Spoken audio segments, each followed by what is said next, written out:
El día de ayer estuvimos viendo o estuvimos conociendo algunos de los aspectos generales que teníamos que tener en cuenta dentro de la parte del TDAH y las características específicas para las personas que tengan o para las personas que eh, consideren que tienen dificultades en todo este proceso de la parte de sus conocimientos. Aquí vamos a hablar, ayer les comentaba un poco de que cuando una persona presenta toda esta parte, también va a necesitar terapias de relajación.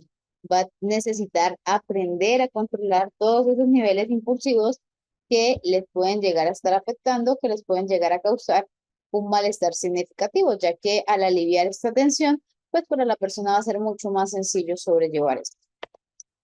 Entonces, la terapia, una de las terapias más usadas son las técnicas de relajación, ayudan a disminuir la tensión muscular, aumentan la confianza y la autoestima. Entonces, si yo me doy cuenta, si yo logro entender que tengo la capacidad para controlar, para regular esa tensión que estoy teniendo en mi cuerpo, pues va a ser mucho más agradable, va a ser mucho más sencillo para mí poder tener pues mejores resultados. También mejora la circulación sanguínea, entonces cuando decimos que mejora la circulación sanguínea, favorece en toda la parte de la capacidad de regular de un momento a otro, pues la persona puede llegar a regularse significativamente y si logra controlar pues toda esta circulación sanguínea, pues va a favorecer a que estos procesos se puedan tener un mayor control, no que nos controlen las emociones, sino que nosotros tengamos la capacidad de controlarlas a ellas. Controlar las emociones, especialmente las que producen mucha activación como el enfado. ¿Por qué? Porque activan nuestro sistema y al activar nuestro sistema es como si le dijera a nuestro cuerpo, hey, tenemos que hacer esto porque nos estamos muriendo, tenemos que hacer aquello porque es que simplemente va a ocurrir un daño, va a ocurrir una lesión, algo malo nos va a pasar. Entonces, como algo malo nos va a pasar, es importante que miremos o que identifiquemos cómo bajar o cómo disminuir pues todo este proceso de tensión que estoy presentando. Ayuda al niño o a la persona a concentrarse, genera un mayor capacidad o mayor habilidad en todo el proceso de concentración, mejora la calidad del aprendizaje. Esta parte es bien importante porque al lograr nosotros estar mucho más tranquilos, al lograr nosotros estar mucho más atentos, es mucho más fácil que logremos mejorar nuestra capacidad de aprendizaje y enfocarnos en.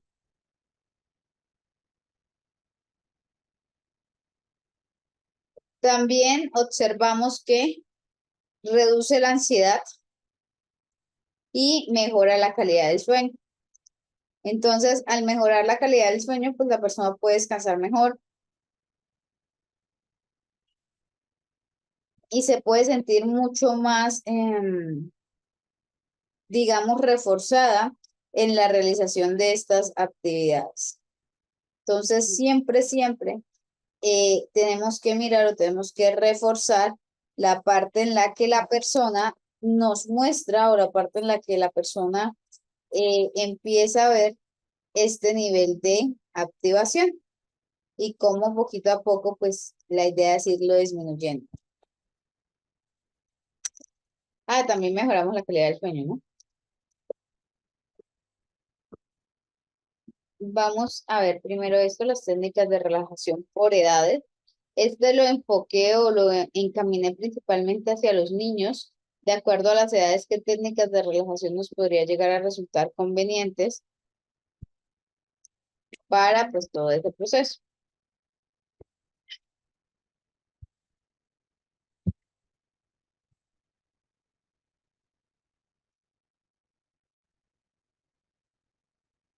Entonces, primero hablamos de los 0 a los 3 años, ¿sí?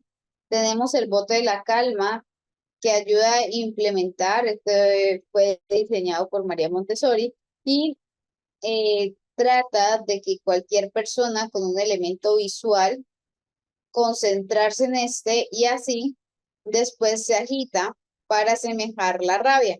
Poco a poco, todo lo que habíamos agitado va a volver a su lugar y le mostramos a la persona o con quien estemos trabajando cómo es que se da pues esta diferencia.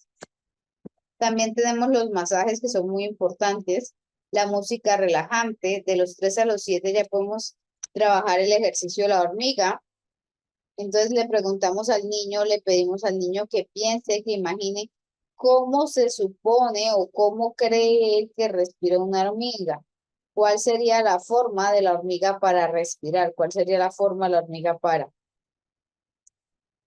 También después le digo que imagine cómo respira un animal muy grande, muy grande, muy grande, muy grande, como un león. Entonces le decimos que cuando va a respirar como la hormiga, su respiración va a ser mucho más lenta. Pero cuando va a respirar como león, va a ser mucho más rápido y fuerte. También encontramos toda la parte del ejercicio con globos. Entonces, en este ejercicio suele funcionar muy bien con los chicos con TDAH y le decimos que llene todos los pulmones y al exhalarlo va a inflar muy lentamente un globo. Repetir este ejercicio varias veces para que así pues podamos inducir ese estado de relajación en la persona. Técnica de la tortuga, entonces tenemos que explicar al niño que a partir de ahora se imagine que será una tortuga y que se coloca en el suelo boca abajo, que está a punto el sol de esconderse. ¿Qué tiene que hacer él? Entonces se tiene que encoger las piernas y brazos poco a poco, muy despacio para quedar en la posición en la que normalmente dormiría una tortuga.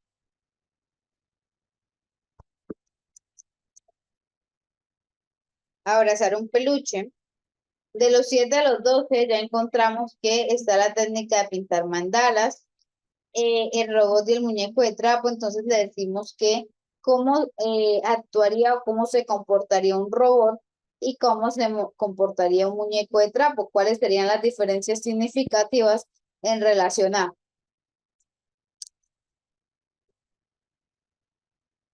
el yoga o el mindfulness, la relajación muscular progresiva de Jacob. Esta relajación progresiva de Jacob, a pesar de que las personas creen o consideran que son bastante complejas, podemos llegar a instaurarlos lentamente dentro del día a día para que así la persona pues pueda usarla en su cotidianidad y de esta manera pues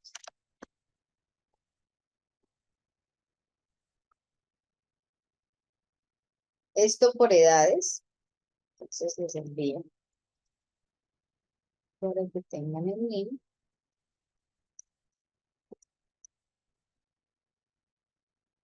Y ahora les muestro o les presento cómo podríamos llegar a usar o ampliar todas esas técnicas de relajación.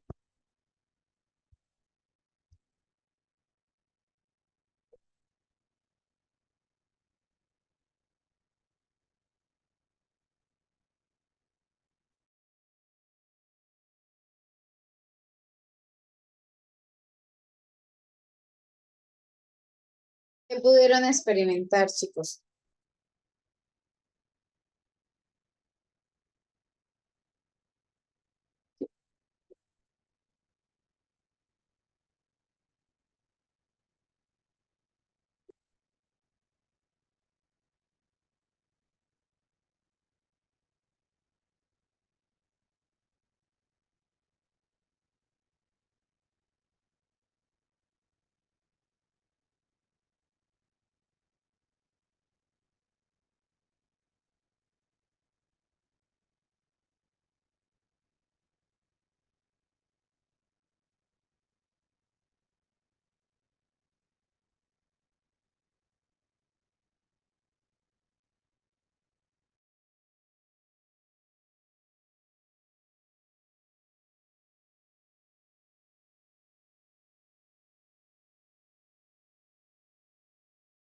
A ver, los leo. Alivio, relax. Voy por primer moderno. Ajá. La idea es que trabajemos todas estas técnicas de relajación para que llegue un momento en el que ya podamos sentir o en el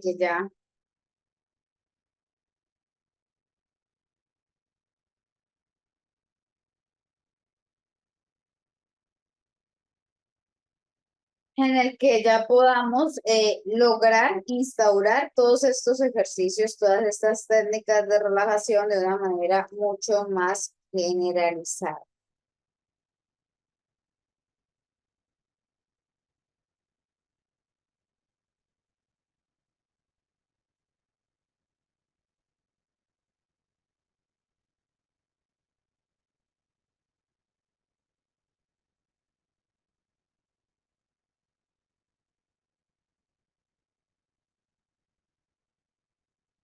También uno de los aspectos que podemos mostrarle o que podemos presentarle a las personas es demostrar el efecto. Como vieron aquí, yo no les dije, no, es que vamos a hacer una técnica de relajación con el objetivo de, yo no les dije a ustedes eso, les dije simplemente, vamos a hacer esta actividad y con esa actividad ahí es donde empezaron a mirar o donde empezaron a buscar estrategias para.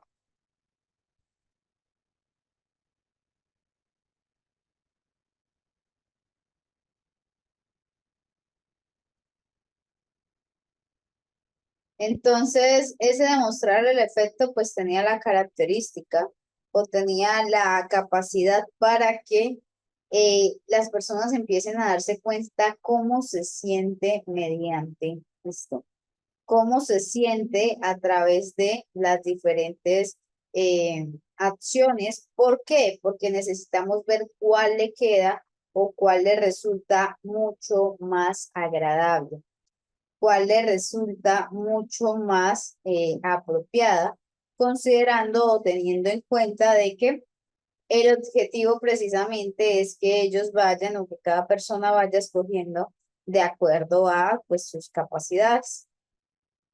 También vemos o encontramos que mejora la autoestima al usted sentir o al usted darse cuenta de que tiene mayor capacidad para tener control sobre esos impulsos que a veces siente que son demasiado desmedidos y darse cuenta de que pues no está logrando controlar estos impulsos, pues usted va a poder tener mucha más autoestima, va a tener mucha más confianza en sí mismo y va a poder también a su vez pues mejorar en todos estos aspectos. Palabras sencillas.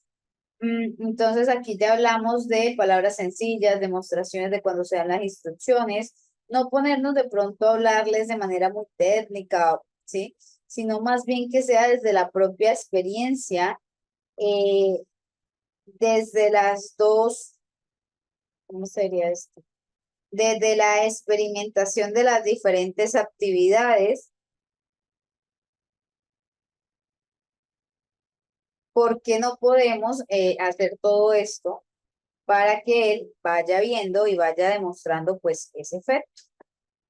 Identificar las situaciones difíciles, entonces yo me doy cuenta que cuando estoy enojada o cuando estoy molesta, mi ira sale más fácilmente. Entonces, como cuando estoy enojada y estoy molesta, mi ira sale más fácilmente, pues yo tengo que buscar estrategias para poder identificar cuáles son esas situaciones que me suelen afectar mucho más frecuentemente, poder instaurar el tiempo de espera. Entonces, aquí yo una de las estrategias que les recomendaría es la de el semáforo en la cual nosotros vamos logrando, en la cual nosotros vamos haciendo de que la persona vaya teniendo eh, una mayor capacidad de espera ante pues esos impulsos como tan fuertes, tan significativos previamente.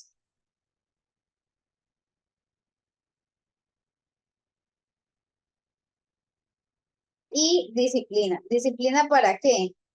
Cuando nosotros hablamos de disciplina, es importante que tengamos en cuenta, primero, que efectivamente la disciplina tiene que hacerse o llevarse a todos los diferentes contextos de la vida.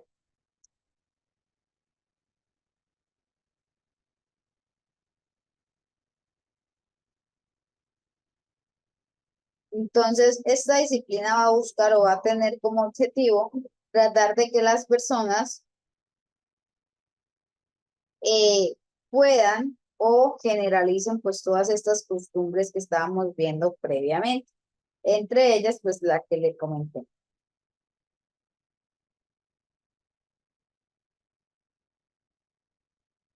Trabaja, trabaja en organización, implementación de horarios e interacción social. Entonces sí tenemos que mirar toda la parte de la organización, cómo vamos a implementar o cómo vamos a lograr que estos horarios pues se generen de una manera mucho más acorde y que adicionalmente a esto, cómo favorezcan la interacción social de la persona. Recuerden que los horarios hacen parte de las rutinas. Al hacer parte de las rutinas, pues van a garantizar de que la persona tenga una mayor capacidad.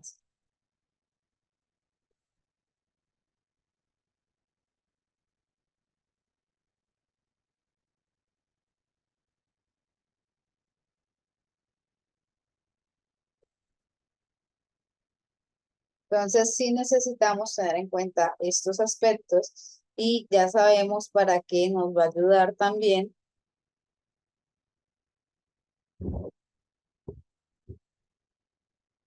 Es toda la parte de los horarios. Esta relajación no es solo, no, es que vamos a relajar a la persona y ya, no, tenemos otros puntos que ayudan muchísimo dentro de este proceso.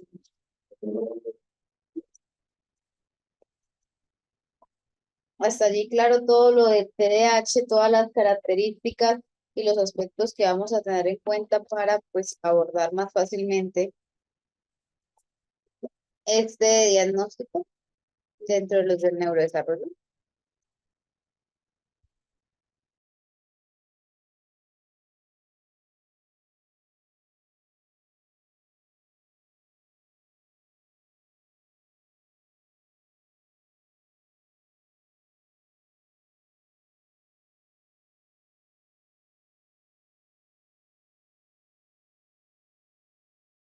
Como les decía el día de ayer, vamos a conocer o vamos a ver que hay algunas estrategias o herramientas que nos ayudan a entender más fácilmente cómo este TDAH pues se puede mm, trabajar, ¿sí?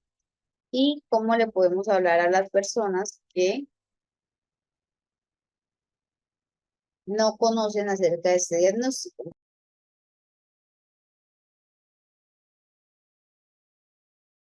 Así como les decía yo a ustedes ayer, esta es una forma o una estrategia bastante buena para explicarle o para mostrarle a las personas a qué se refiere a.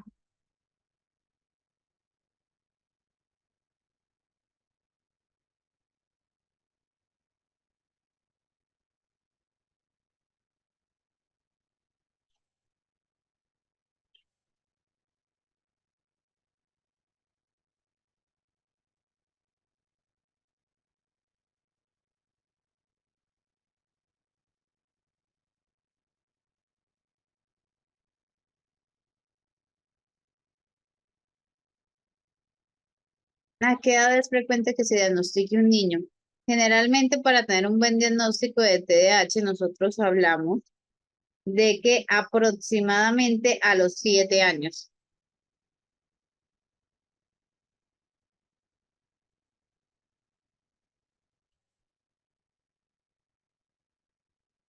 A esa edad. ¿Por qué no antes? ¿Ustedes por qué consideran que antes no es como una buena opción o como una buena estrategia dar este diagnóstico?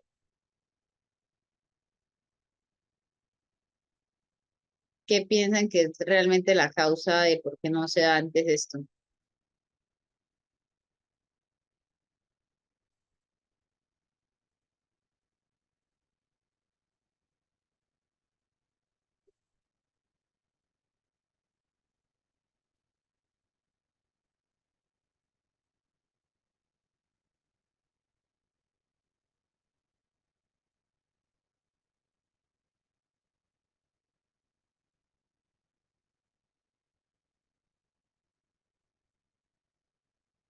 Exactamente, porque todavía nuestros niños están en proceso de desarrollo y porque no podemos exigirle o pedirle de que no, es que tiene que comportarse o tiene que realizar acciones de una manera, pues, cuando en realidad el problema aquí es que efectivamente, listo, usted le puede decir al niño, le puede decir de que no, yo quiero saber o yo quiero mirar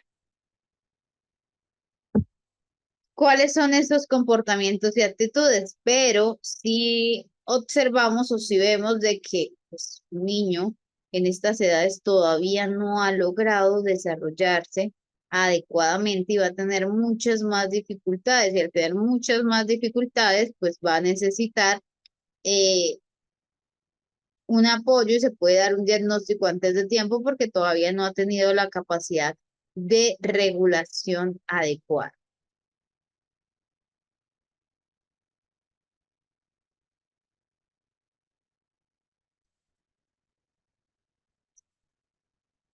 Tampoco podemos comparar un niño con otro, el proceso de cada niño es diferente, especialmente madres solemos comparar, sí, la verdad sí es muy común que pues se dé, igual también tenemos que tener en cuenta, no podemos dejar de lado esta parte eh, de que tengamos o de que pueda llegarse a observar esta dificultad en concreto, porque si es algo que ocurre mucho y como es algo que ocurre mucho, eh, tenemos que considerar o tenemos que mirar toda la parte de, bueno, pero ¿por qué no? Porque estas características se ven de una manera diferente de acuerdo a,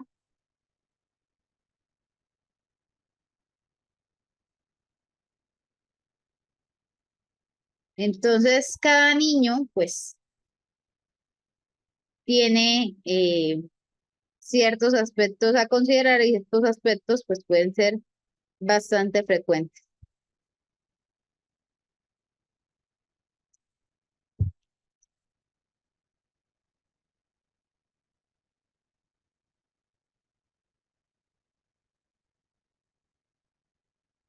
Vamos a mirar ahora entonces el trastorno específico del aprendizaje.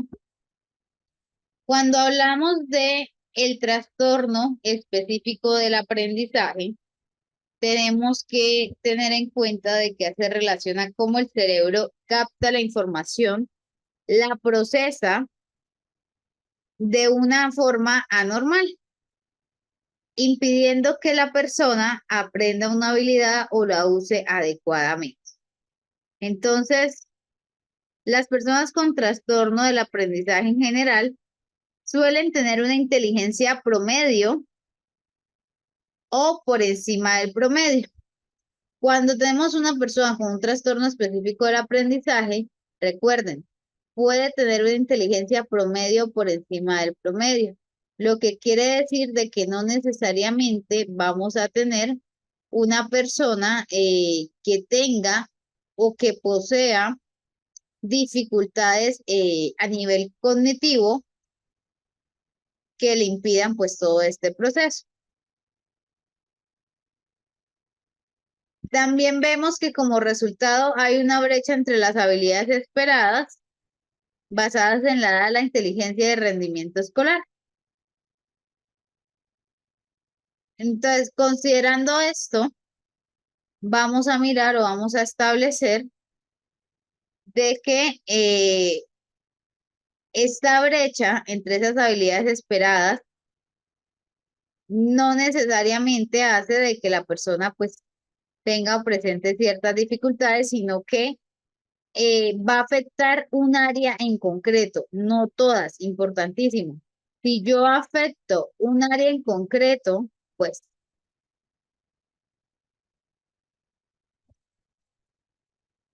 también miramos o establecemos de que esto le impide usar adecuadamente pues sus habilidades.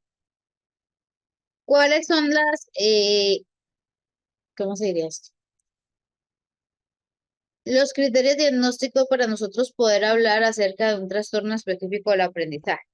Hablamos de una dificultad en el aprendizaje y en la utilización de las actitudes académicas, evidenciada por la presencia de al menos uno de los siguientes síntomas que ha persistido durante al menos 6 meses, a pesar de haber intervenciones dirigidas a estas dificultades.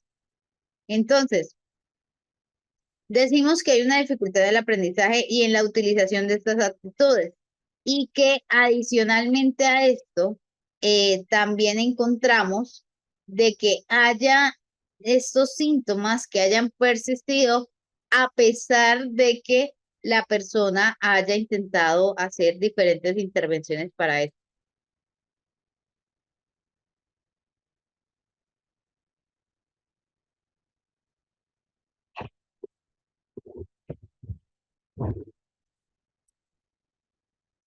¿Cuáles son eh, las características que podríamos ver acá? Entonces, primero, podríamos ver lectura de palabras imprecisas, lentas o con esfuerzos. Entonces, lee las palabras sueltas en voz alta incorrectamente con lentitud o vacilación. Y con frecuencia puede adivinar las palabras en lugar de expresarse adecuadamente. Eh, en la segunda, hablamos de que hay dificultad para comprender el significado de lo que se lee. Se pueden leer textos con precisión, pero no comprender las oraciones, las relaciones, las interferencias o el sentido profundo de lo que se lee.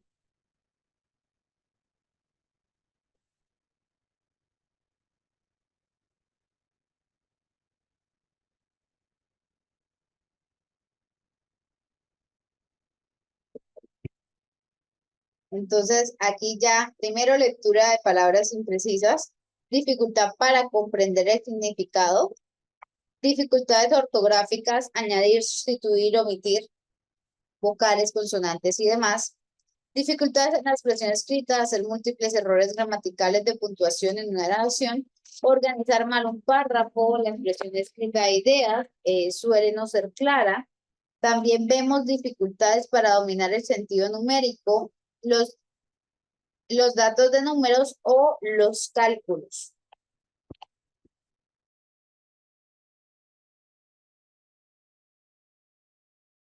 Y dificultades para el razonamiento matemático. Teniendo en cuenta en cualquiera de estos 6 ámbitos en los que la persona va a tener una dificultad o tiene una dificultad significativa que se está haciendo pues importante en ese momento, ¿cuál sería entonces, digamos así, el aspecto más relevante o el aspecto a considerar teniendo en cuenta esta información? ¿Qué sería lo que más nos diría a nosotros? Bueno, es que tenemos que mirar esto de acuerdo a en en qué momentos podríamos llegar a dar un adecuado diagnóstico relacionado con todo esto.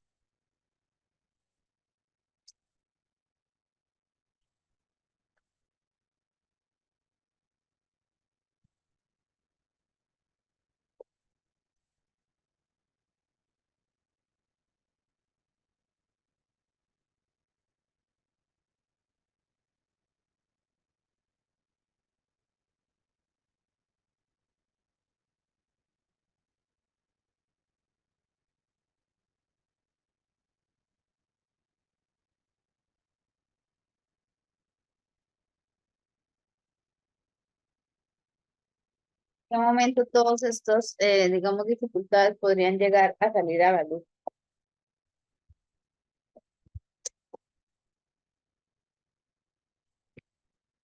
hasta que entra primaria. Bueno, cuando nosotros empecemos en toda la parte inicial de la academia, cuando nosotros iniciamos el colegio, cuando nosotros iniciamos la primaria y cuando nosotros iniciamos la parte educativa, empezamos a ver o empezamos a encontrar todas estas dificultades en la persona.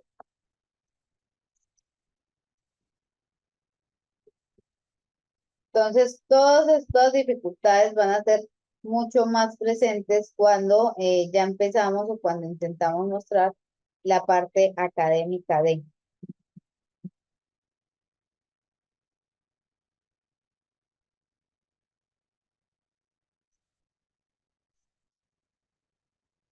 Vemos que las aptitudes académicas afectadas están sustancialmente y en un grado cuantificable por debajo de lo esperado para la edad.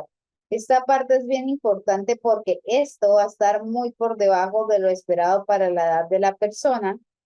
Interfiere significativamente el rendimiento académico y laboral con las actividades de la vida cotidiana, que se confirma mediante las pruebas estandarizadas, administradas individualmente o una evaluación clínica integral. Cuando tenemos individuos de más de 17 años, nos vamos más a la historia documentada de dificultades del aprendizaje. ¿Por qué? Porque no se les suelen hacer este tipo de evaluaciones, simplemente de acuerdo a lo que la misma persona nos va comentando, pues nosotros vamos haciendo un proceso de identificación más. Las dificultades de aprendizaje comienzan en la edad escolar y no pueden manifestarse totalmente hasta que las demandas de actitudes académicas afecten y superen las capacidades limitadas del individuo. Entonces, en la etapa inicial, nosotros podemos llegar a ver o nosotros podemos llegar a identificar efectivamente que se están dando estas dificultades en casos, pues, significativos, pero hay otros casos en los que nosotros decimos, bueno, pero es que todavía no es el momento para. Entonces, como no es el momento para esto, la persona pues tiene dificultades, pero todavía no se marcan lo suficiente como para hacer o para considerarse relevantes. Hasta que ya llegamos de pronto a la secundaria o llegamos a un grado mucho más fuerte en el que el estudiante pues ya tiene o ya se le exigen muchas más habilidades y estas habilidades ya requieren pues un grado más de comprensión y de entendimiento. Pero si miramos o si vemos cómo de acuerdo a los diferentes etapas del desarrollo de la persona, pues estos pueden ir disminuyendo. ¿Qué encontramos aquí o qué vemos? Las dificultades del aprendizaje no se explican por discapacidad intelectual. No es que la persona tenga una discapacidad intelectual, no es que la persona no sea capaz de, no es que tenga un trastorno visual auditivo no corregido u otro trastorno mental o neurológico. No tiene nada que ver con una adversidad psicosocial, con falta de dominio del lenguaje, instrucción académica o directrices educativas adecuadas. No tienen nada que ver con esto. Las dificultades en cuanto al aprendizaje van mucho más allá. Entonces, en trastorno específico del aprendizaje hablamos de dificultad para la lectura, ¿sí? Si afecta toda la parte de corrección de la lectura de las palabras, la velocidad, fluidez y comprensión de las mismas. Asimismo, también hablamos de que con dificultad en la expresión escrita y además afecta la corrección ortográfica, la corrección gramatical y la puntuación, claridad de la organización de la expresión escrita.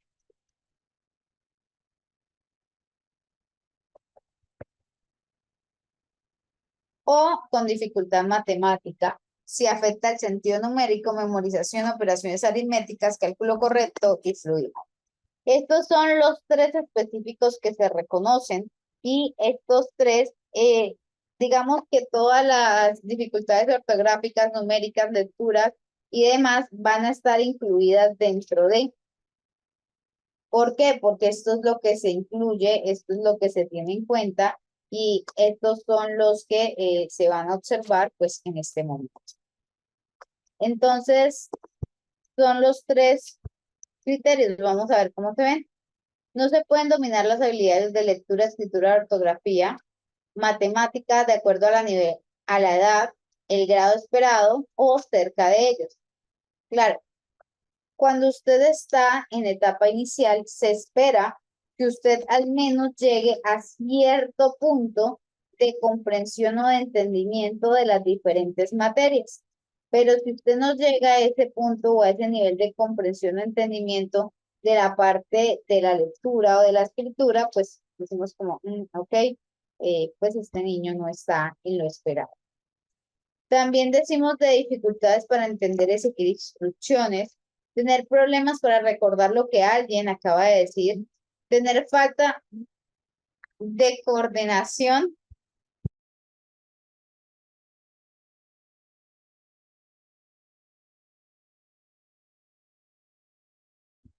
tener problemas para recordar lo que alguien acaba de decir, tener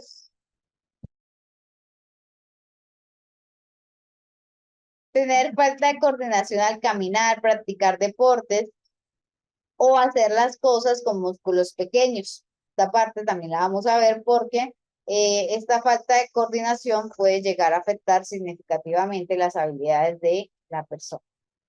Extraviar fácilmente tareas, libros, artículos y otros elementos. Tener dificultad para completar tareas y asignar los tiempos. También se porta mal, tiene comportamientos desafiantes, se enoja o tiene reacciones muy emocionales en la escuela o actúa de esas maneras cuando se le pide o cuando se le exige hacer actividades escolares relacionadas con el punto específico. Entonces, ya vimos cuáles son los síntomas o cuáles son las características de los síntomas que vamos a observar. ¿Con qué trastorno podríamos llegar a asociar o a confundir?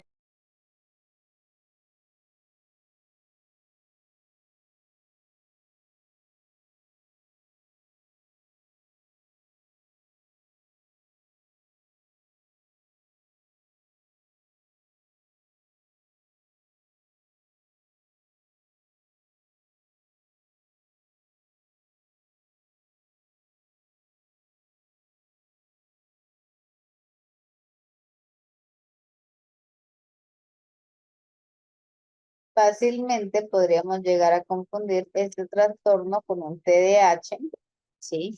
También podríamos llegar a confundirlo con un negativista desafiante, que a veces todos casi que nos vamos o se van a la definición de no, es que el niño es negativista desafiante cuando muy posiblemente pueda llegar a tener alguna de estas dificultades. ¿Y por qué? Porque es mucho más fácil reaccionar de forma negativa, desmedida, pues gritar, pelear, no querer o limitarse a no hacer las actividades, en lugar de aceptar que efectivamente, pues, se tienen dificultades en la comprensión de, y entre más grande o entre mayor sea la persona, menor va a querer aceptar o reconocer de que tiene una dificultad o de que tiene una falencia relacionada o asociada a eso. Entonces podemos llegar a ver comportamientos mucho más agresivos y, como les decía, esto pasa al igual que en el autismo. No siempre vemos o tenemos a primera vista de que no, es que efectivamente la persona presenta un diagnóstico, no, chicos, no siempre es así. Algunas personas tienen o nacen con unas habilidades y estas habilidades, a pesar de tener este trastorno, no se manifiestan hasta que ya se supera las capacidades limitadas de la persona. Entonces, necesitamos tener en cuenta todo esto. ¿Sí? No dejarnos o no polarizarnos a que no, es que el niño solo se está portando mal o que la persona solo no me está prestando atención porque sí, sino que pueden haber otros aspectos que pueden llegarse a relacionarse o asociarse dentro de.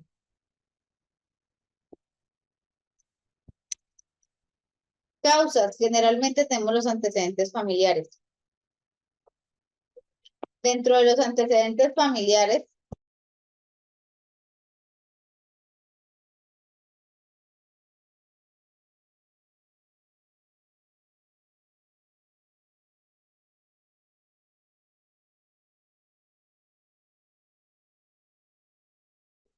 entonces dentro de los antecedentes familiares, vemos que hay una clara relación genética con este trastorno y que se cree o de que se piensa que podría llegar a ser hereditario. Los trastornos específicos del aprendizaje, de hecho, vamos a observar que muchas veces los papás dicen, ah, pero es que yo también tenía lo mismo en el colegio, yo no le veo ningún problema. Pues específicamente porque usted tenía lo mismo en el colegio, es que su niño está presentando, o su hijo o hija en este momento está presentando pues dicho diagnóstico. Entonces es importante tener en cuenta esta parte. También hablamos de factores de riesgo perinatales no genéticos como el consumo de tabaco, el alcohol, las drogas durante el embarazo, complicaciones relacionadas con el parto que pueden llegar a generar o que pueden llegar a ocasionar lesiones cerebrales. Factores socioambientales también pueden tener una gran influencia en la gravedad de los síntomas, como en la aparición de trastornos asociados. Yo puedo, bueno, acá algo que les quiero decir, chicos, resulta que los trastornos específicos del aprendizaje, estos son los llamados trastornos DIS. Estos trastornos generalmente no aparecen solos, tienden a aparecer acompañados, tienden a aparecer con otros trastornos de la dificultad en toda la parte académica, no para que sea, no son lo suficientemente significativos o marcados para significar de que la persona tenga un trastorno de la capacidad intelectual, pero sí es lo suficientemente fuerte, lo suficientemente significativo para que a la persona le afecte pues toda la parte académica y comportamental. Entonces, esas causas tenemos que tenerlas presentes y de una forma u otra, uno de los aspectos más importantes, o que se suelen ver en muchas ocasiones, es los antecedentes familiares.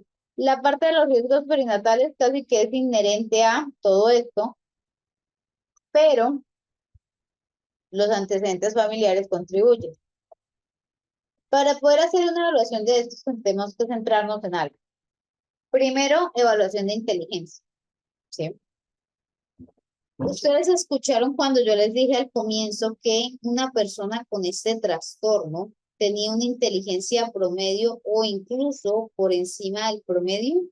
Entonces, si yo hago un CI, el CI me tendría que salir con promedio o por encima del promedio. ¿Por qué? Porque esa es una de las características para que se pueda dar o para que podamos decir efectivamente es un diagnóstico específico del aprendizaje. Uno de los primeros instrumentos que usamos para el CI es el WIS. Actualmente trabajamos el WIS 5, que evalúa toda la parte de la inteligencia. Este WIS nos arroja el número del CI de acuerdo a los baremos que se han realizado y de acuerdo a las estandarizaciones específicas. También tenemos otras pruebas que no necesariamente son tan amplias, porque pues, el WIS es una prueba bastante amplia, pero pues que evalúa de manera muy general todas las dificultades, y yo siempre les digo a mis estudiantes, si usted aplica un WIS, créame que usted evalúa casi que de forma indirecta todos los trastornos eh, que puedan llegarse a presentar con el aprendizaje. Entonces, estos WIS, pues es una excelente herramienta para que la persona sepa, para que la persona se oriente de acuerdo a las dificultades que pueda llegar ella misma a establecer a partir de. Hablamos del STROS o el test de colores y palabras. El STROS nos habla a nosotros de que mide las funciones ejecutivas. Al medir las funciones ejecutivas nos da a nosotros una mayor idea de qué puede llegar a estar ocurriendo, de qué puede llegar a estar pasando y si hay algún tipo de alteración en este tipo de funciones en los niños. También tenemos el test de caras o el test de percepción de diferencias, que mide la atención, percepción de diferencia a partir de los 6 años. Y la figura completa del rey, que mide las funciones ejecutivas, habilidades visoespaciales, visoconstructivas, memoria visual, que empezamos a mirarla a partir de los 4 años y podemos usar esta herramienta hasta adultos. Entonces, por eso es que pues, suelo recomendarla mucho porque mide estas funciones ejecutivas, visoespaciales, visoconstructivas y memoria visual desde los 4 hasta personas pues ya mucho mayores. El D2 o el test de atención de los 8 a los 18 años y finalmente el corner, el PT2 o el corners continuos, que es un test de atención que se hace a partir de los 6 años. Entonces, sí o sí tenemos o encontramos estos diferentes instrumentos para evaluar o para identificar si la persona está teniendo algún tipo de afectación o dificultad relacionada a.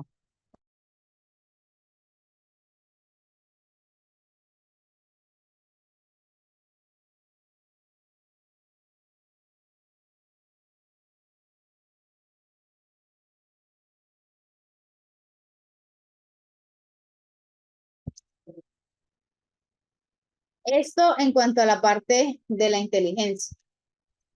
Tenemos que tener, pues, como les digo, mirar mucha atención y precaución a que la persona, pues, no tenga un CI o una afectación significativa en.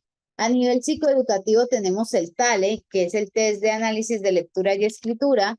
Este test es bastante bueno porque de hecho nos ayuda a identificar por lo menos todos los trastornos de la escritura o de la lectura, porque trabajamos escritura, que caligrafía, copiado, dictado, redacción, escritura de letras, sílabas, palabras, texto y compresión de lectura. Vamos hasta cuarto de primaria. Adicionalmente a esto también vemos o encontramos el PROEX, que es la evaluación de procesos de escritura, dictado de sílabas, palabras, pseudopalabras, frases,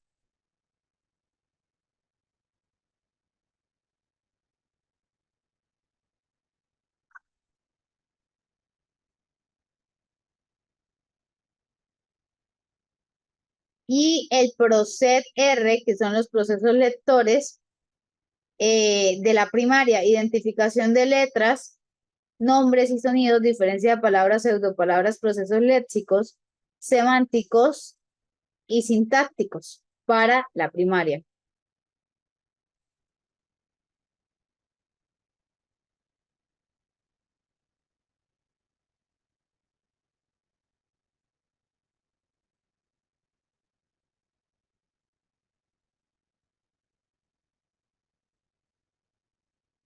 Entonces, el PROLET nos va a mirar todos los procesos lectores y el PROCET, la evaluación de procesos lectores, pero ya para secundaria.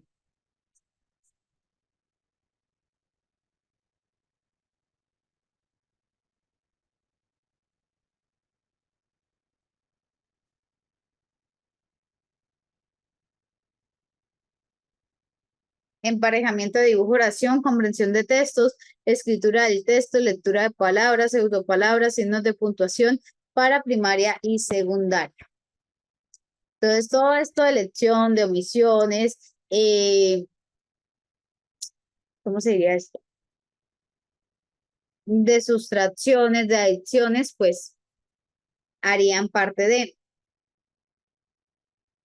¿De qué manera la neurociencia influenciaba en las estrategias psicoeducativas actuales?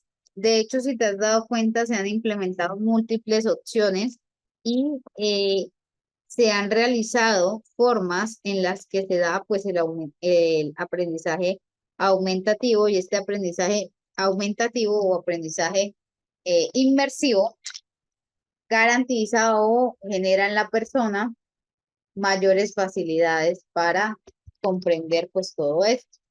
Entonces, en la parte educativa, digamos que las neurociencias se centran en tratar de comprender y entender qué está pasando, qué dificultades tenemos de qué manera vamos a poder resolver más fácilmente esas dificultades y adicionalmente a esto también eh, buscar diferentes opciones para poder ayudar a la persona dentro de su proceso. Por eso hay, digamos así, opciones o técnicas como la estimulación transcranial para ayudar a trabajar o abordar ciertas dificultades relacionadas o asociadas a.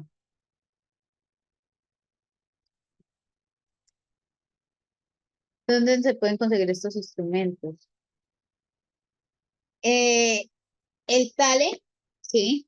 El PROCED, el PROLEP, se recomendaría a psicopedagogos o personas que tengan las capacidades para la comprensión adecuada, ya que pues es relacionado a todos los procesos educativos.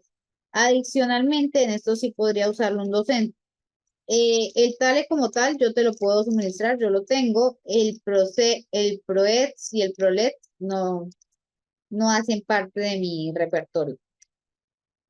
Pero si tienes los conocimientos, en estas áreas podrías aplicarlo considerando o teniendo en cuenta de que sería pues una parte de orientación. No sería para dar directamente un diagnóstico, pero sí para orientarte y identificar de pronto que la persona esté teniendo cierto tipo de dificultad y que esta dificultad pues le está causando problemas dentro de su capacidad académica.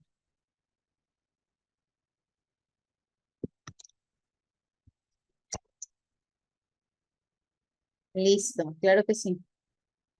Yo se los paso para que lo tengan presente. Bueno, ahora pues viene la parte interesante. Dicen ustedes, bueno, profe, ajá, tenemos estos diagnósticos y qué podemos hacer dentro de la aula para ayudar o qué podemos implementar. Primero, utilizar materiales multisensoriales.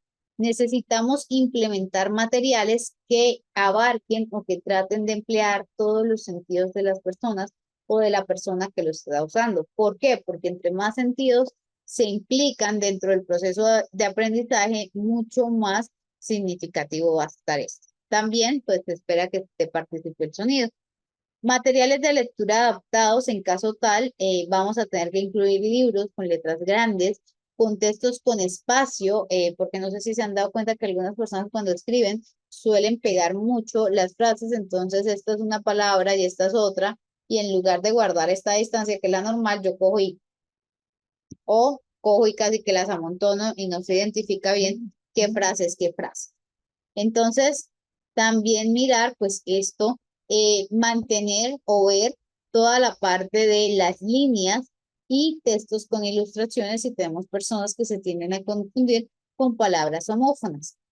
Tiempo adicional para completar las tareas. Si yo sé que es una persona con dislexia o con discalculia, puede necesitar más tiempo para completar las tareas considerando o comparándola con sus compañeros que no presentan ningún tipo de dificultades.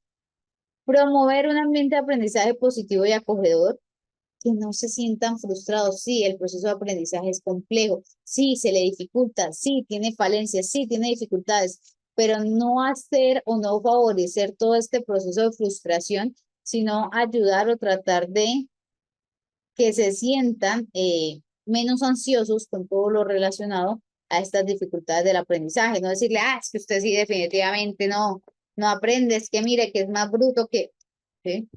Sino tratar de buscar técnicas o estrategias que ayuden a esa parte.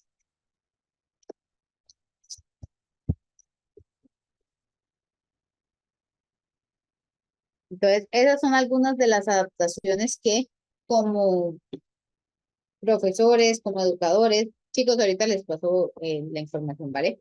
Como profesores, como educadores, podríamos llegar a tenerlas dentro del aula, pero pues nuestro trabajo es poder ayudar a la persona para que así pues no, esta dificultad no sea la que la defina a la persona y no defina como, ay no, es que yo no puedo, yo no sirvo para esto porque miren, ¿sí?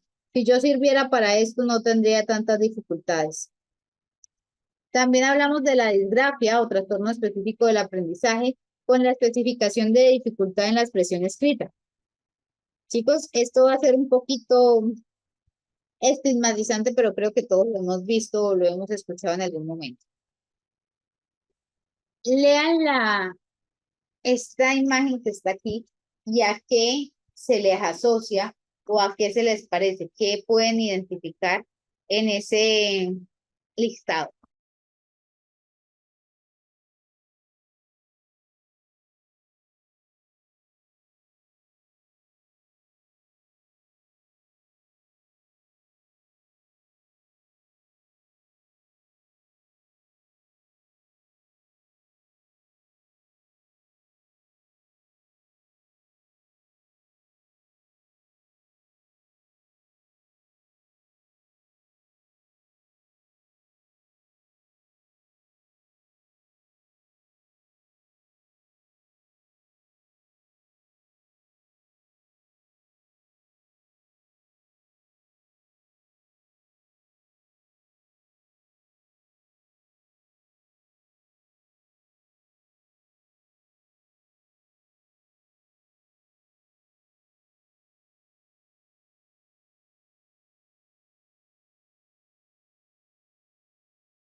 Bueno, entonces dentro de esto, eh, ya les pedí que identificaran qué ven aquí.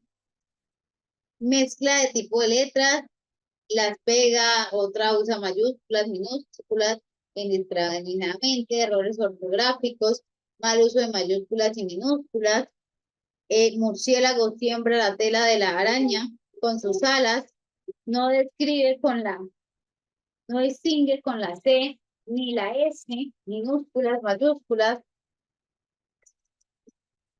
que hay letras mayúsculas y minúsculas. A primera impresión no hay claridad en escritura, combinación de mayúsculas, no concordancia escrita, mala ortografía, cambia letras, letra ilegible, desordenada, dificultad para mantener el tamaño, forma o proporción de las letras, problemas de ortografía, gramática, coerción escrita, lentitud de escribir y fatiga al hacerlo. Entonces, eso que están viendo ustedes ahí es la disgrafia.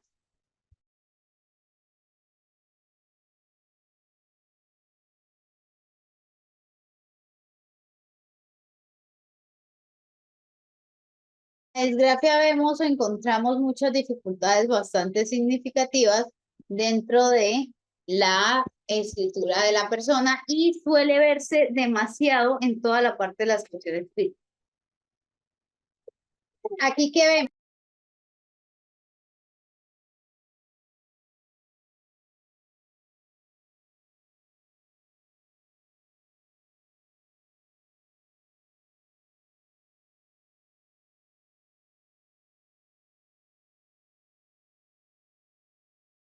Entonces, estos síntomas han estado presentes durante al menos 6 meses. Adicionalmente a esto, esos síntomas han estado allí a pesar de haber intervenciones dirigidas ¿dirigidas a qué? A tratar de abordar estas dificultades que la persona está presentando. Aquí en la disgrafia, ¿qué observaríamos? Dificultades en la escritura, en la expresión escrita, vemos que hay múltiples errores, añadir, omisiones, sustituciones y demás.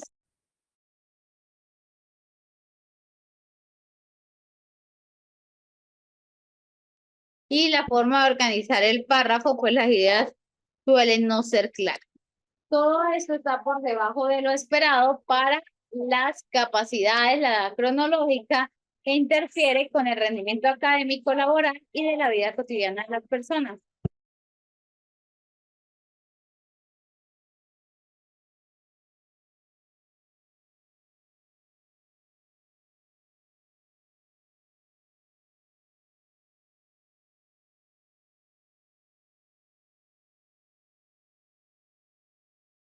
Las actitudes académicas afectadas están por debajo de lo esperado e interfieren significativamente en el rendimiento y las actividades de la vida cotidiana, en el nivel de competencias y las pruebas estandarizadas o administradas individualmente o en una evaluación clínicamente integral.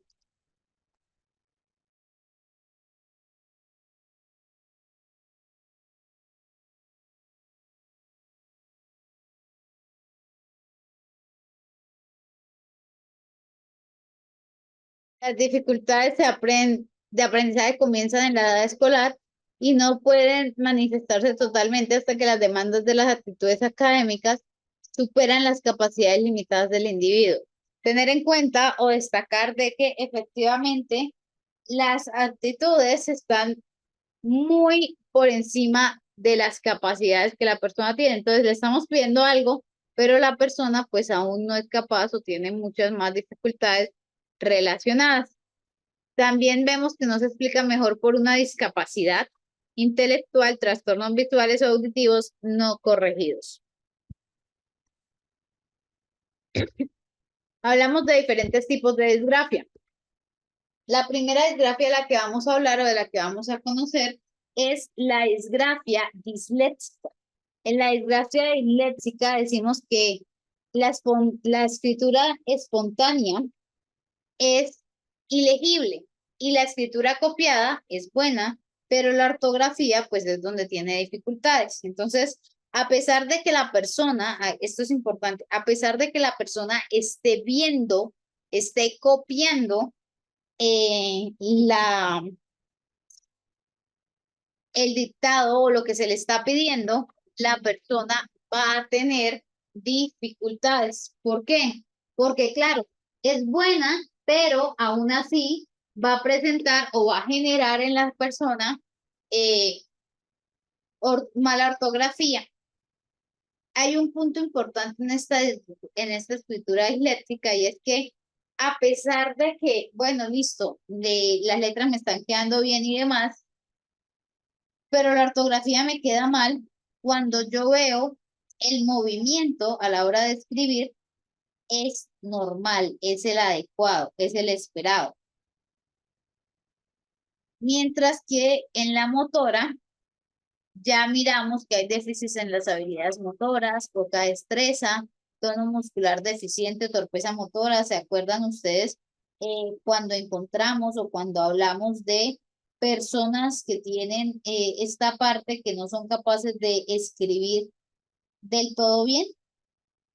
Entonces, en esto tiene que ver toda la parte de del área motora, de la torpeza, del tono muscular y de la escritura suele ser pobre, ilegible e incluso cuando se copia un documento. ¿Por qué es pobre e ilegible a pesar de que se copie de un documento? Porque estamos viendo de que la dificultad aquí es la parte motriz. El problema aquí es la parte motriz que no está siendo o no se está dando de la manera adecuada.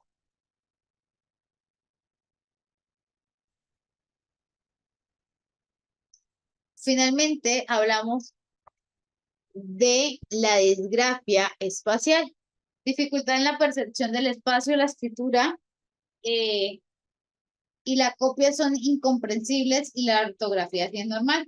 Esta parte es importante porque efectivamente la escritura y la copia no se logran comprender, pero toda la parte de la ortografía sí suele ser bastante normal, suele ser bastante típico para la persona.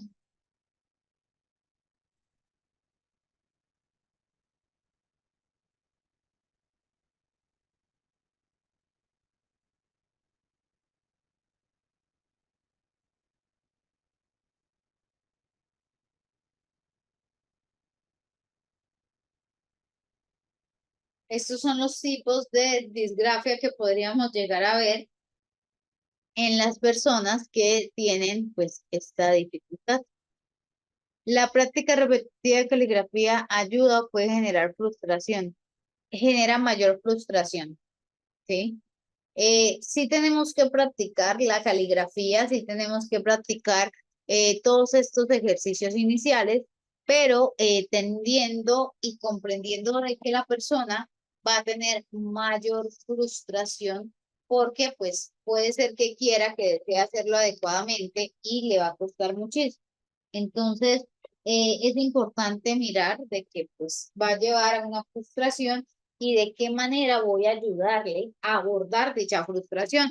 No simplemente la voy a dejar, no, pues tiene problemas, sí, ajá, y ya, no. Ahí fue su culpa, su problema, mira a ver qué hace. No, ayudarla a trabajar y a manejar esa frustración que está teniendo por culpa pues de todo esto. ¿Puede una persona dislexia tener dislexia y tener problemas motores? Claro que sí. Podemos llegar a tener dislexia y problemas motores.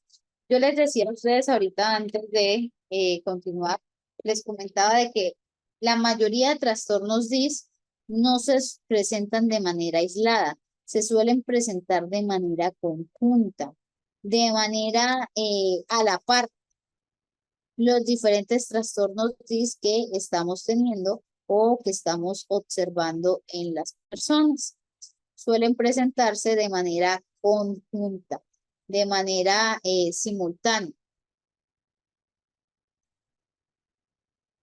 Que se presente un solo trastorno DIS, bueno, pues se puede llegar a dar, pero generalmente estos trastornos DIS se dan de manera conjunta o de forma pues mucho más similar.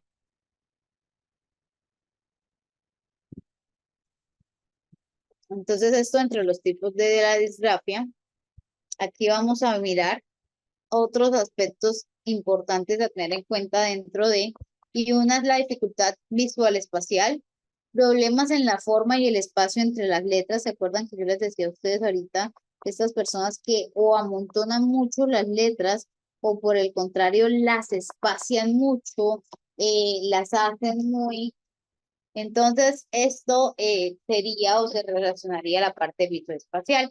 Dificultad para organizar las palabras de izquierda a derecha en la página. Hay personas que incluso te pueden escribir hasta casi que al revés y queda uno como, bueno, ¿qué pasó ahí, no? Está como muy raro. Dificultad para escribir en una línea o dentro de los márgenes. Y dificultad para leer mapas, dibujar o reproducir la forma o un texto en concreto. Entonces, ahí sí ya depende directamente de la persona cuál va a ser la dificultad en específico que va a presentar o que está presentando en ese caso.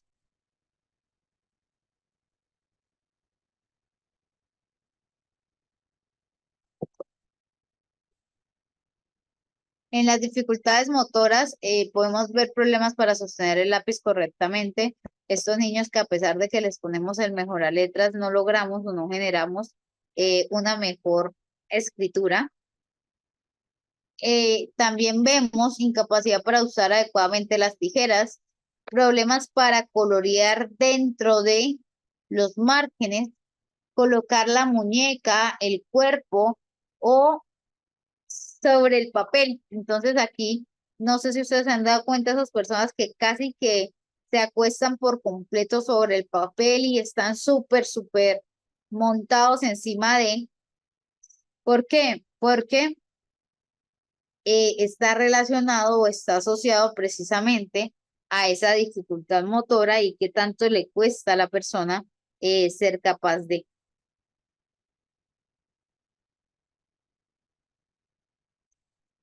Vemos problemas en la elaboración lingüística. Entonces acá hablamos de dificultades para recuperar ideas rápidamente, dificultad para entender las reglas del juego, no seguir instrucciones e incluso perder el hilo mientras se habla.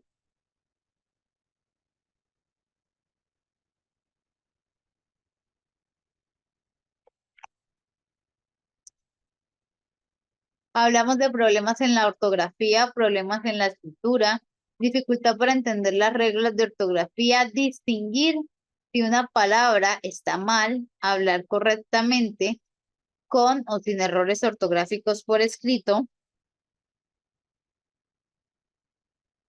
cambiar palabras incorrectamente, problemas en el corrector ortográfico cuando se usa, también combinar palabras incorrectamente, mezclar mayúsculas y minúsculas, mezclar cursiva con letra mayúscula, dificultad para leer la escritura de uno mismo, evitar la escritura, cansancio excesivo de la escritura y textos llenos de garabatos y borrones.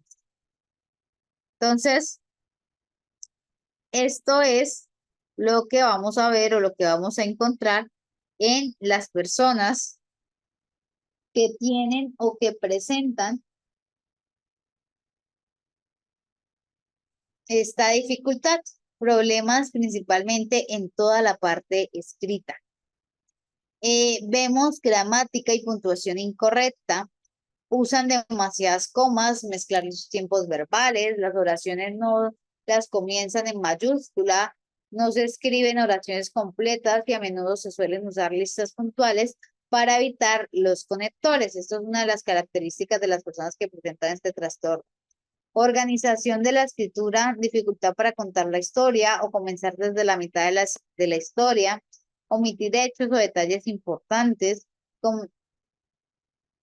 se proporciona demasiada información, discursos vagos, las oraciones son confusas, nunca llega a un punto o siempre escriben las mismas cosas una y otra vez.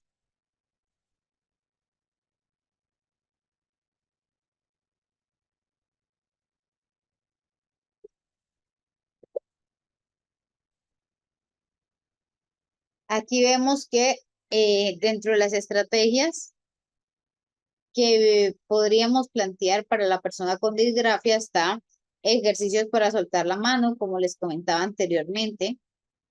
Necesitamos o requerimos este tipo de ejercicio, haciendo caligrafías, bucles en papel cuadriculado y doble línea si yo tengo dificultades de pronto para salirme de. Repasar la escritura punteada con lápiz sin salirse de la línea a una velocidad media. Usar pasatiempos como los laberintos, donde deba seguir el lápiz un recorrido, les puede ayudar a mejorar el trazo. Actividades de seguir números para formar un dibujo y ejercicios de motricidad fina y de atención.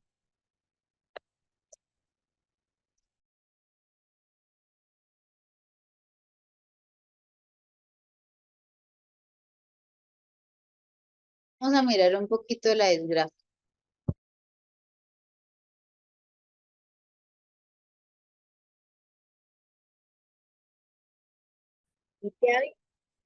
Ya vemos cómo son las actividades o el tipo de ejercicios que normalmente podríamos llegar a encontrar o que podríamos llegar a aplicar cuando una persona tiene disgrafia. Ah, pero es que esto es solo para niños. No.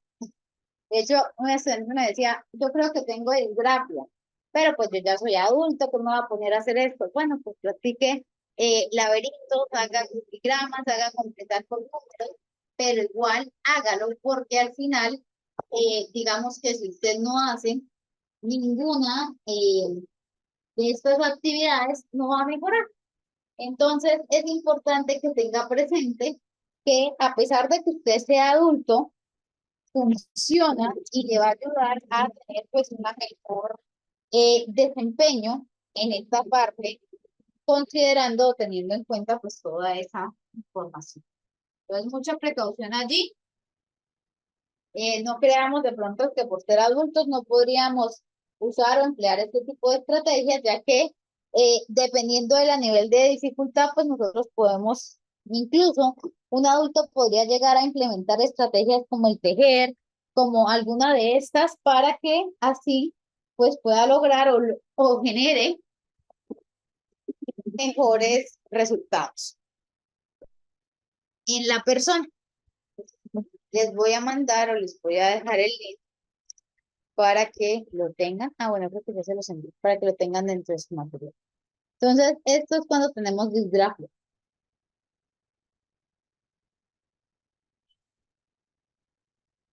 y como estas disgrafias pues son bastante fuertes, bastante significativas, tenemos que aún a pesar de buscar estrategias.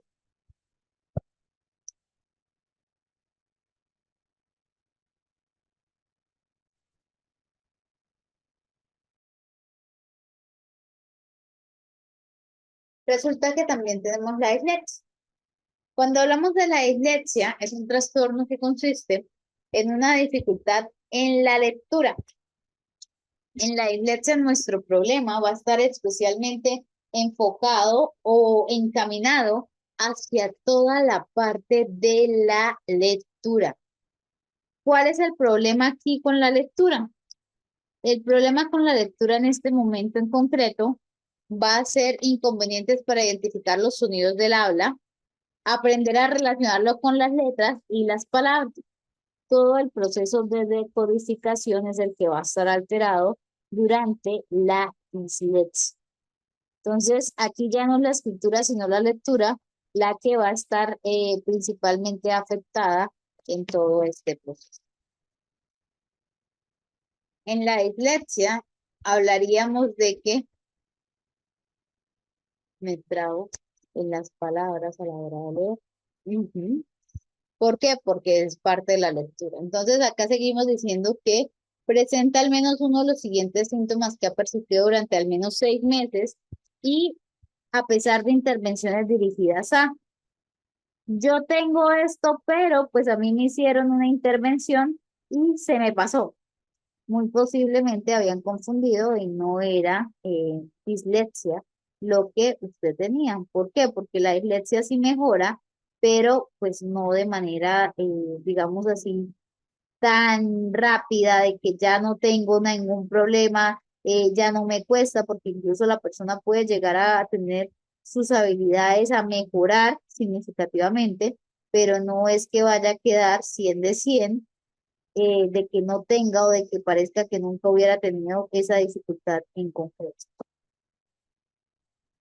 Entonces, aquí en la dislexia, lo que vamos a ver es lectura de palabras imprecisas, lentas, con esfuerzo, lectura vacilante, con errores en la precisión, y la persona intenta adivinar palabras. Claro, nuestro cerebro no soporta no saber, no entender qué es lo que sigue. Como nuestro cerebro no soporta esto, él tiene una característica bien importante y es que él en lugar de quedarse esperando a que usted trate de leer o comprender pues de una mejor manera, el cerebro intenta adivinar, ¿sí? Él se va directamente a adivinar lo que usted escribió. ¿Por qué? Porque su trabajo es eliminar esta dificultad o esto que me genera a mí cierto malestar. Y como me genera cierto malestar, pues yo prefiero adivinar en lugar de leer. Dificultades para comprender el significado de los que se lee. Esto es otra característica bien específica y marcada dentro de las personas que tienen o que presentan dislexia. Principalmente esos son los trastornos o los que se podrían llegar a asociar a este o a estos trastornos en concreto.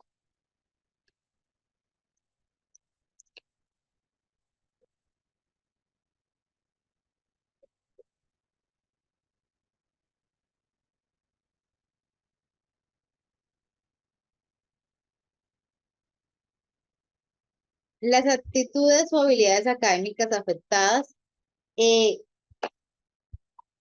en este punto son cuantificadas por pruebas estandarizadas, individualizadas, aplicadas en una valoración clínica integral y están significativamente por debajo de lo esperado para la edad cronológica e interfieren negativamente en el rendimiento académico, laboral o la vida cotidiana. Por eso les digo que esas dificultades no se van a ir del todo. Claro que yo puedo mejorar, claro que yo puedo tener herramientas y estrategias que me ayuden dentro de este proceso, pero no voy a eliminar 100%. ¿Por qué? Porque efectivamente esa es la característica de que se observa o de que se ve de que la persona va a tener o va a manifestar estas dificultades de manera constante y por más de que hayan intervenciones dirigidas, pues abordar esto de una manera más adecuada, pues siempre está allí la, la dificultad específica. Entonces, sí es bastante común o sí es bastante frecuente que se den estas dificultades y que se mantengan en el tiempo aún a pesar de las intervenciones. Cuando hablamos de personas de menor de 17, recuerden, se les hace, se les cuele o se les tiende a hacer pruebas, pero cuando hablamos de personas mayores de 17 años, solo nos guiamos o nos dejamos comprender por lo que la persona previamente ya había mostrado o presentado en otro momento específico.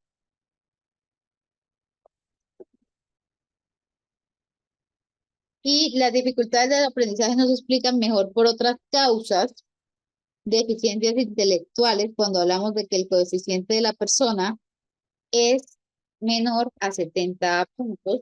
Ahí pues ya sabemos que es una dificultad relacionada con el coeficiente intelectual y de que efectivamente esa dificultad relacionada con el coeficiente intelectual tendría que ver con un trastorno específico de la capacidad intelectual, no con un trastorno específico del aprendizaje. Recuerden, una persona con un trastorno específico del aprendizaje no tiene trastorno de la capacidad intelectual.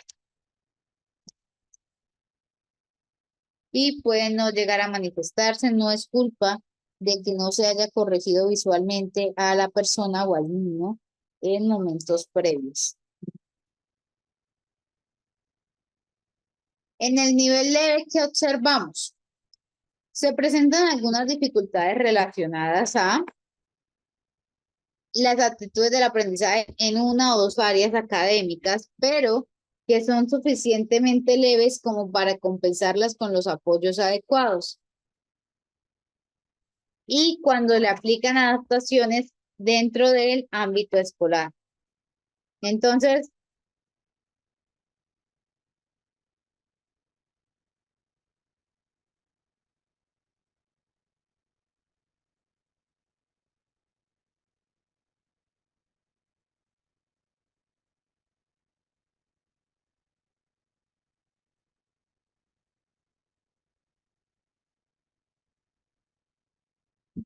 entonces esas adaptaciones en el ámbito escolar pues también se vuelven importantes.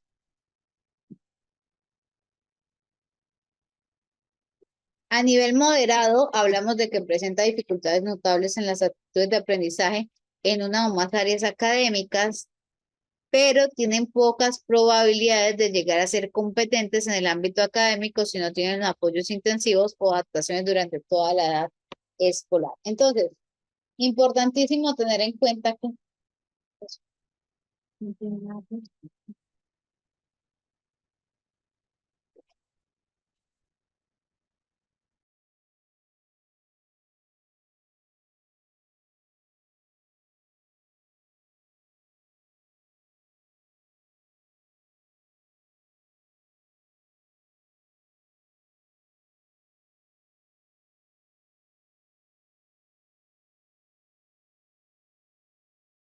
entonces, aquí ya vemos en que en el moderado no son dificultades que se puedan compensar fácilmente, sino que ya necesitamos apoyos mucho más intensivos y adaptaciones durante toda la etapa escolar que pues contribuyan.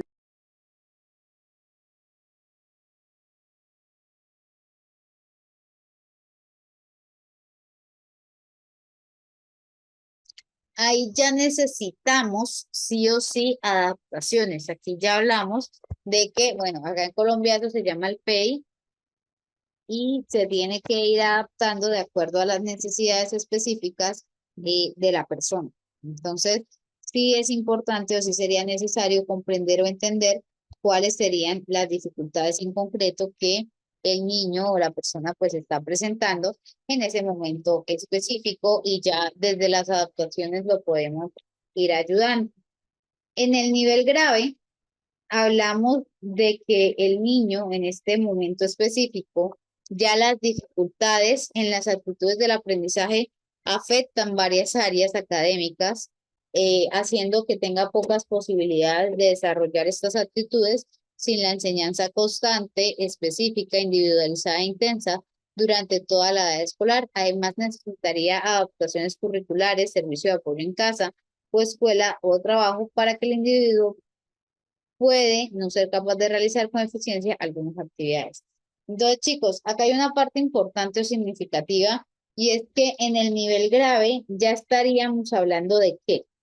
Tengamos en cuenta de que estamos diciendo de que hay una enseñanza constante, individualizada y específica durante toda su vida.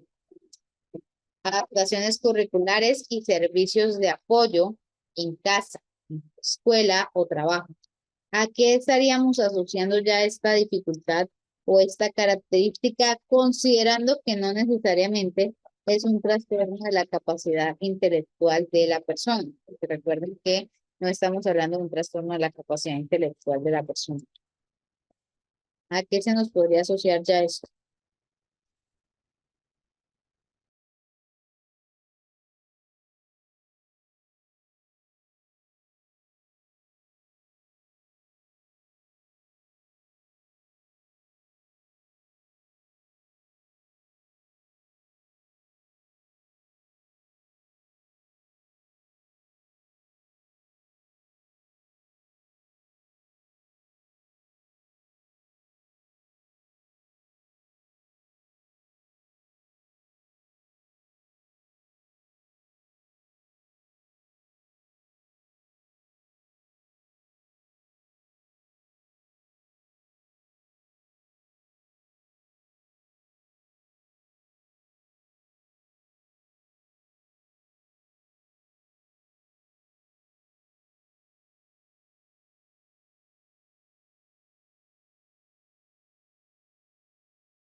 Chicos, en el nivel grave, ¿qué creen o a qué se equipararía estas características o estas necesidades que va a tener la persona para poder estar, pues,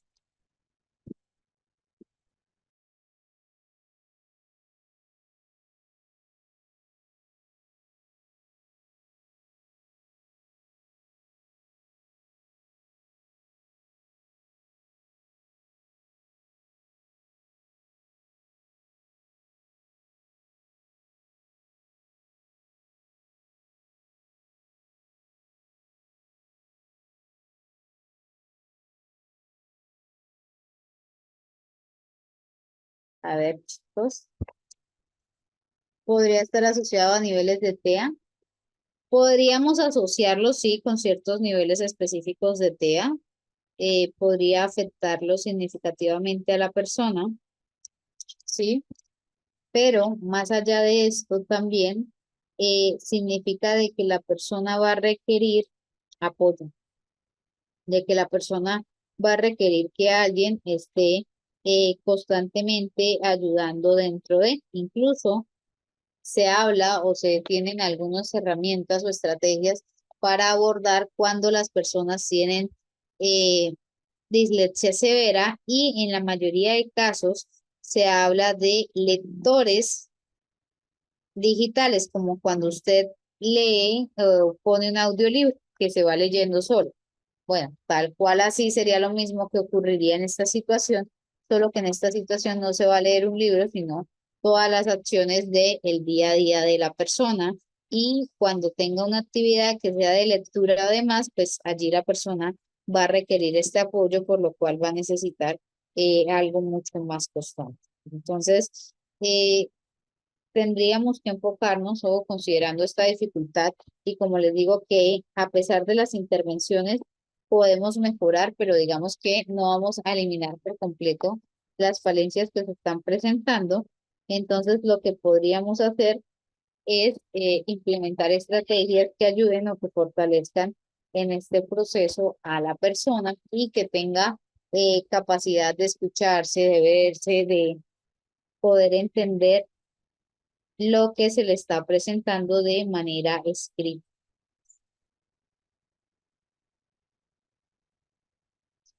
Entonces, en el nivel más grave, ya lo asociamos incluso a cuando la persona puede llegar a tener ceguera. Vamos a mirar un poquito acerca de la dislexia.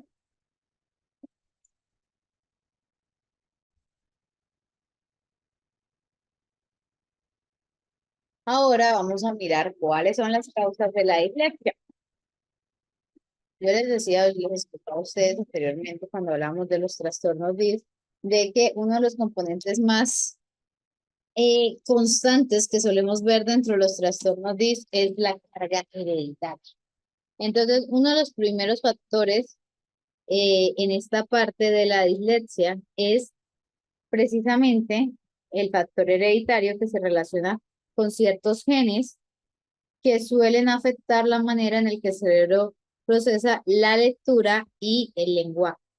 Entonces, en esta carga hereditaria tenemos que prestar especial atención a cómo la persona tiene dificultades para procesar toda la parte de la lectura y el lenguaje. También encontramos los antecedentes familiares eh, de dificultades específicas en el lenguaje, ya sea en el lenguaje o efectivamente en dislexia. Cualquiera de los trastornos DIS genera comorbilidad. Si el papá tenía alguno de los trastornos DIS o la mamá tenía alguno de los trastornos DIS, posiblemente el niño o la niña va a tener alguno de estos trastornos sin necesidad de que sea exactamente el mismo.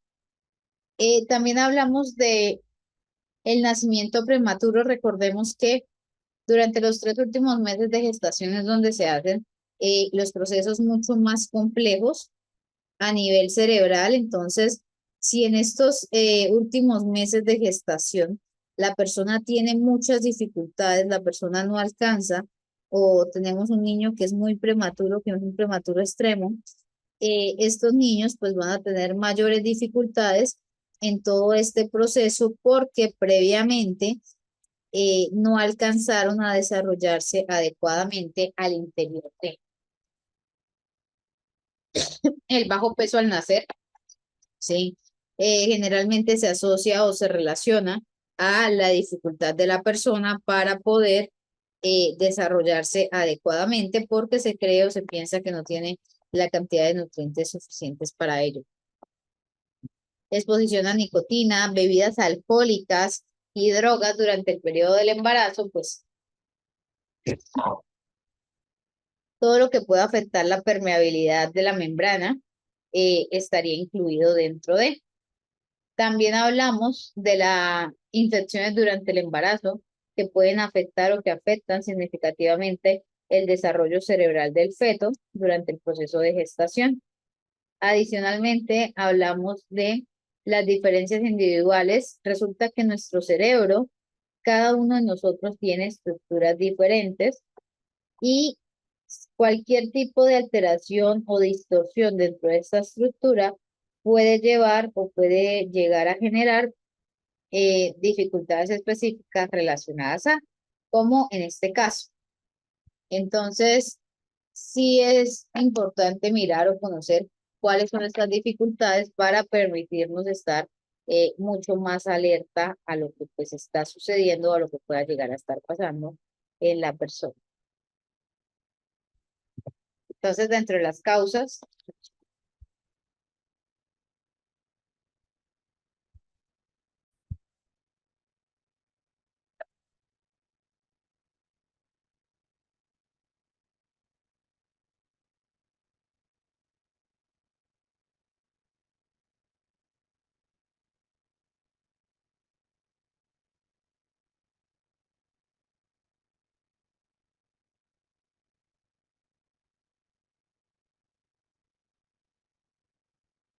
vamos a ver si hay ejercicios que han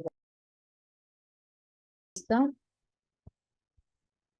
Ya les mando el link para que lo tengan dentro de su material.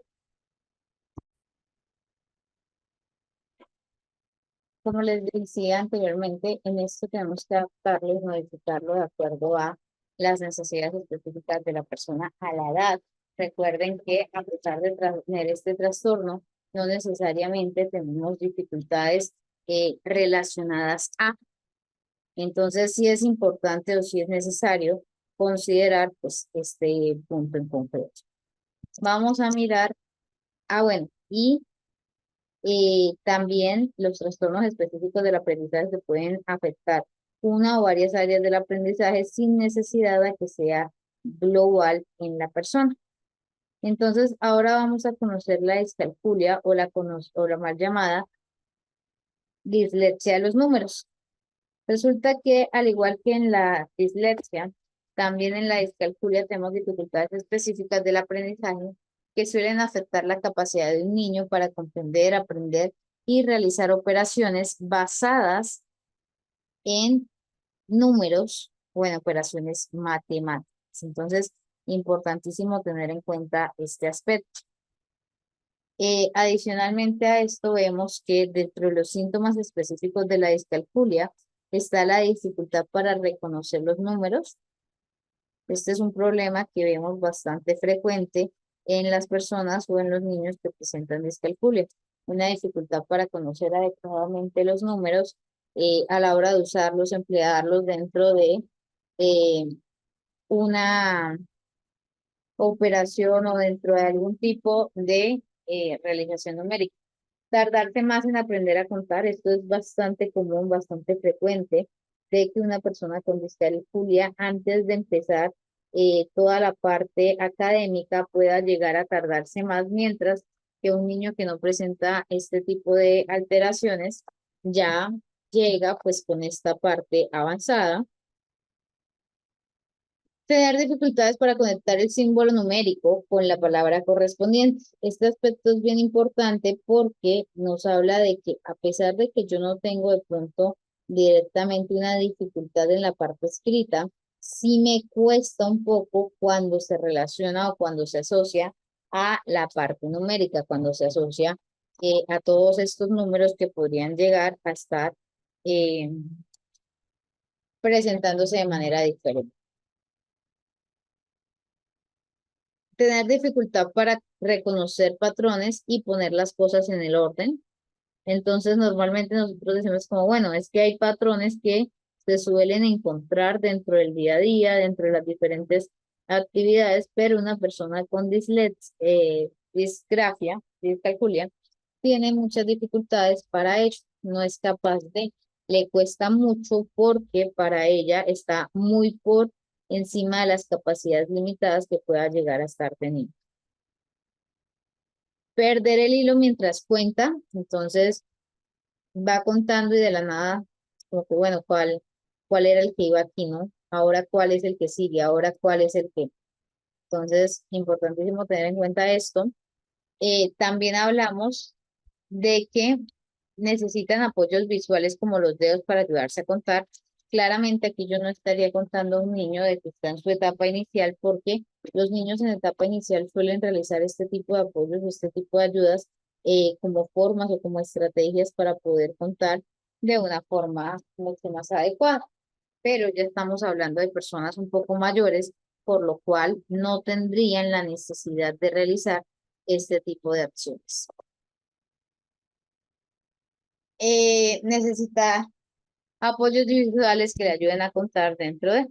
Entonces, en la dificultad del aprendizaje y la utilización de las actitudes académicas, en la cual hemos evidenciado por lo menos uno de estos síntomas que ha persistido durante al menos 6 meses, a pesar de haber intervenciones dirigidas a ello, vemos que hay lectura en esta parte sería la dificultad para dominar el sentido numérico, los datos numéricos, el cálculo, comprender mal los números, su magnitud, sus relaciones, contar con los dedos para sumar los números de un solo dígito en lugar de recordarlos con la operación matemática como hacen sus iguales, perder el cálculo aritmético que puede intercambiar los procedimientos.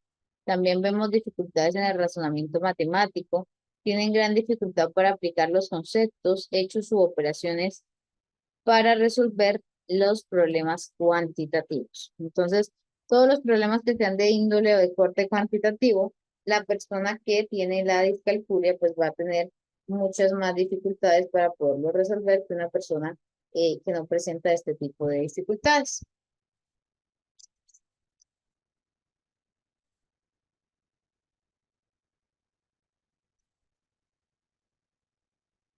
Las aptitudes académicas están en un grado cuantificable por debajo de lo esperado para la edad cronológica del individuo y interfieren significativamente en las actividades de la vida cotidiana de la persona.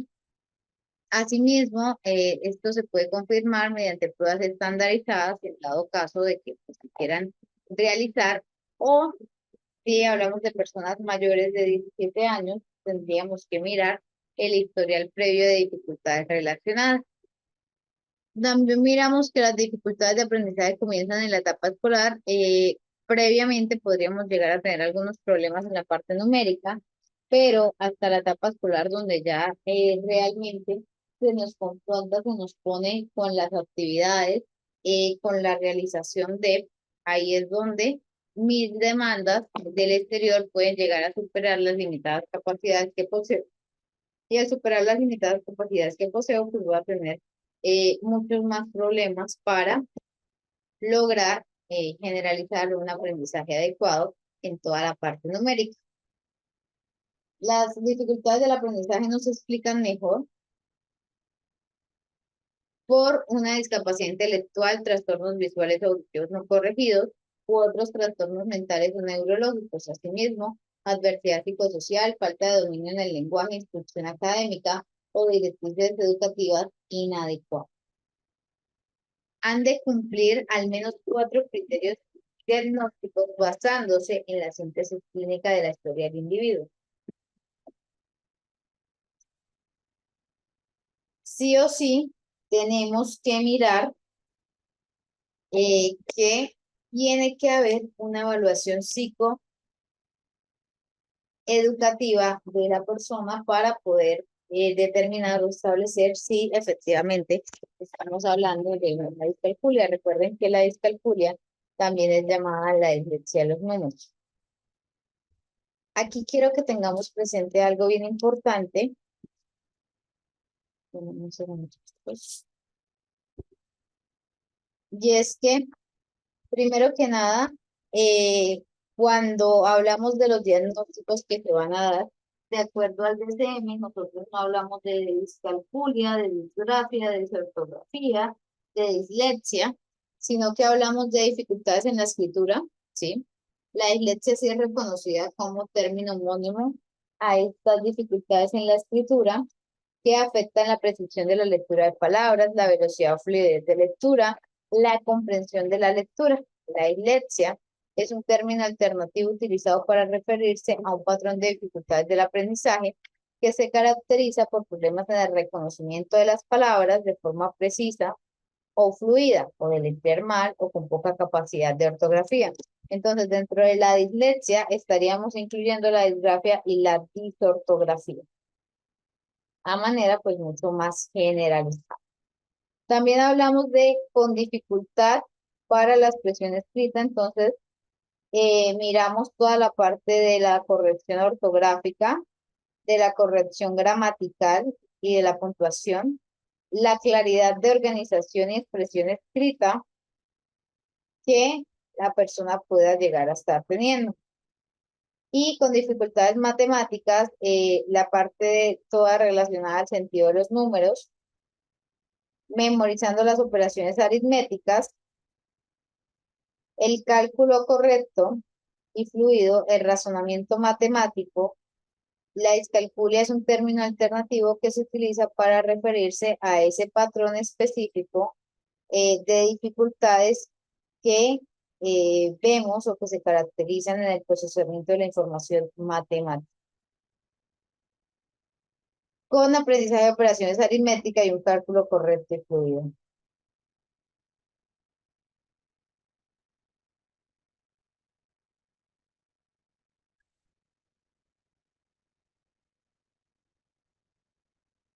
Entonces, esos son como los aspectos importantes a tener en cuenta dentro de esta característica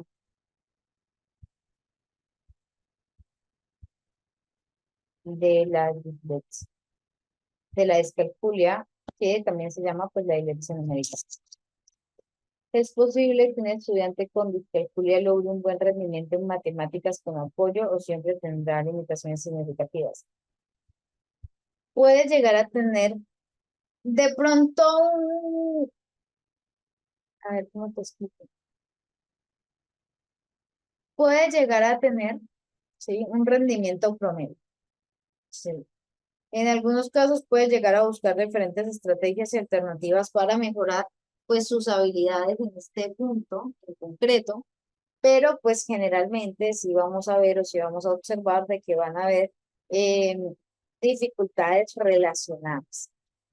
¿Por qué? Porque esas dificultades son persistentes. Claro, el apoyo me va a ayudar a que las dificultades pues no sean inmanejables, de que realmente yo pueda hacer algo al respecto con lo que estoy haciendo, con lo que estoy mirando.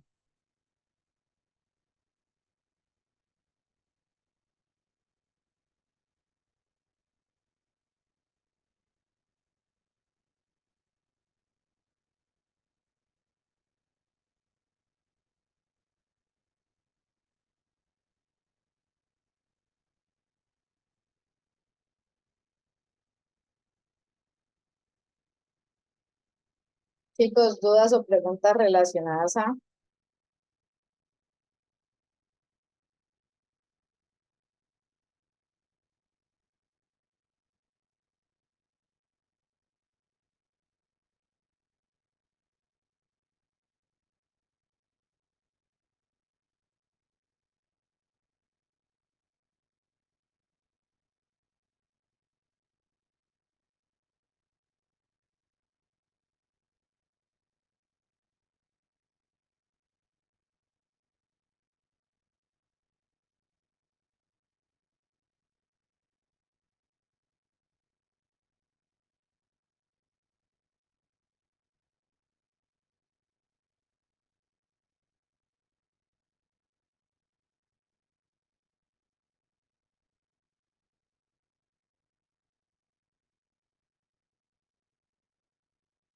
Bueno, listo, chicos. Entonces, me alegro mucho que hayamos entendido adecuadamente. Espero que tengan un excelente descanso y nos vemos el día de mañana.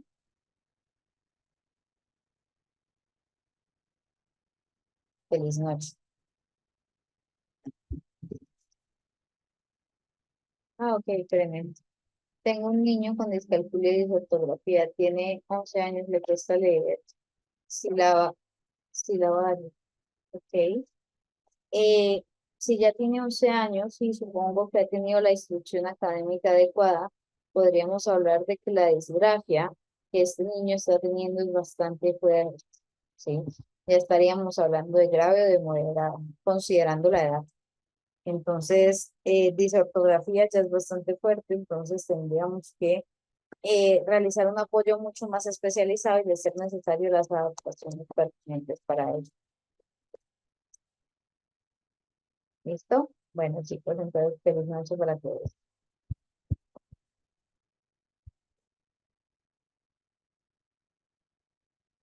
Espérame, los niños con dislexia o disgrafia pueden superar su dificultad al pasar del tiempo. Ya lo hemos hablado, chicos, efectivamente, las dificultades pueden llegar a mejorar, pueden haber puntos en los que la persona casi y se nota que tiene esto, pero sí está presente, principalmente cuando tienen o van a tener que enfrentar nuevas palabras o términos que le causen pues algún tipo de dificultad o nuevas operaciones matemáticas relacionadas a. Entonces ahí es donde realmente pues vamos a ver las afectaciones en la persona.